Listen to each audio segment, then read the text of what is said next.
The Federal Constitution of Malaysia is the supreme law of the land, and yet many people do not know this, and many people also dispute this. So a group of young lawyers got together and they initiated MyConsti. And today I have the co-chairperson of MyConsti, Firdaus Husni. Welcome.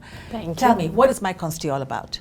Well, MyConsti is short for the My Constitution campaign, initiated by the Bar Council through the Constitutional Law Committee, which I am co-chairing for this term. And the campaign aims to increase public awareness about the federal constitution. Most people still don't realize that most, or if not all, of the news that you read every day are actually constitutional issues. How so? For example, say, haze. That actually concerns one's right to life. And not many people realize that right to life doesn't just cover right to animalistic existence, right to breathe, right to exist as human being, but it also covers right to have a quality of life, and that includes health, clean air, clean water, all that. What would you like the Malaysian public to know about the Constitution? Name me 3 important things that we should know about the Constitution. All right, okay. First and foremost, that the Federal Constitution is the supreme law of the land. I know it sounds mouthful, it sounds legalist even. What does it mean, supreme law of the land?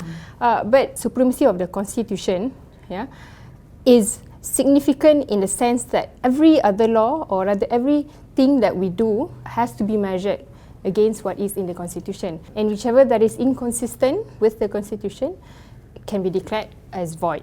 Point number 2 would be, of course, fundamental liberties, specifically under Part 2 of the Federal Constitution. It doesn't just talk about right to life, it talks about freedom of religion, freedom of speech and expression, like what we are doing now. That's exercising one's freedom of speech and expression. And I would like to tie that to the third point, which is the powers and limits of powers of those in powers.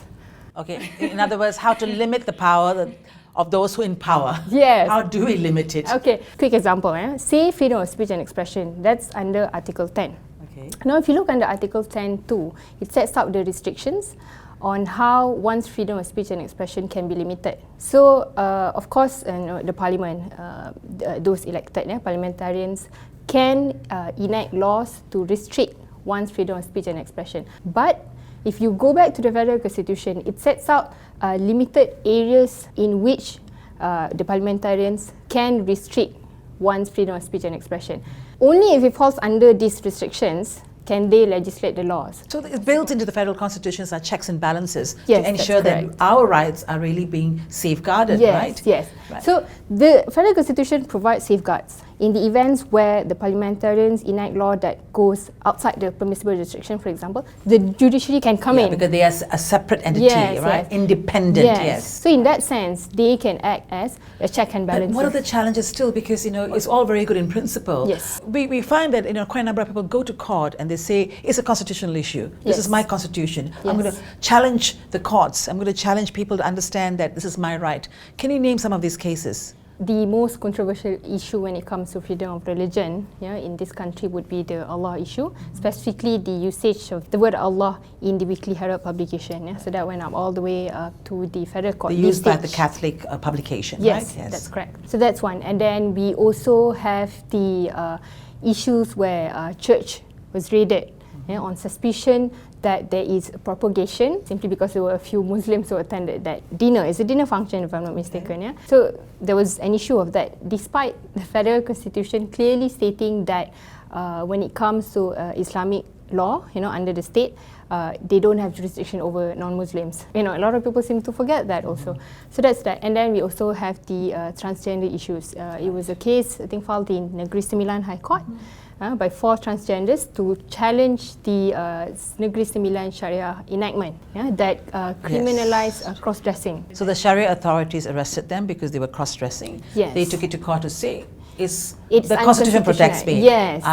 It's a freedom of expression. That is actually a very interesting case, because it doesn't just talk about freedom of religion, but it also talks about freedom of movement. Because these four transgenders, when they want to go to work and then they get exposed to this risk of being arrested and re-arrested again and again, so their freedom of movement is severely restricted. And to work, the right to work. Exactly, right Expression, to work, right to all of that, employment, yes. right to employment, which is also a facet of one's right to life under the Federal Constitution. On a personal basis, I mean, the personal is the political, Firdaus.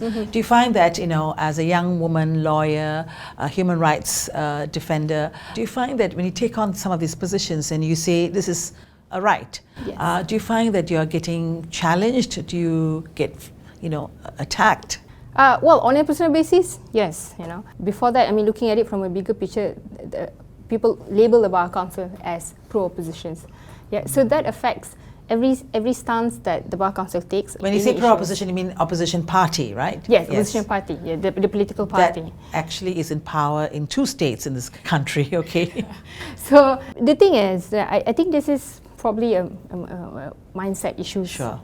with Malaysians. They label you, or look, you're a Malay Muslim woman wearing tudung, so you should not be saying this. Why is the position you take not in line with the positions of the religious authorities in the country? How do you have a comeback for that? I mean, how do you cope with that? Well, you go back to the Federal Constitution, and then I always tell people, look, you don't need to have a label that says Islam to then qualify it as a just law or a just policies. We always want to think that Islam, is the core of justice, which is not wrong. But I would implore people to look at it from the other way, which I feel is more productive. Why don't we look at it as justice? Is the core of Islam. As long as a law, a policy, achieves justice, right? then that is the core of Islam. Justice should be the center of all things that we do. Exactly. I like that, Firdaus, what he said about justice. At the center of all religions, and most importantly, at the center of our federal constitution is justice. Do check out MyConsti Facebook for more information. Thank you so much, Firdaus. You're welcome.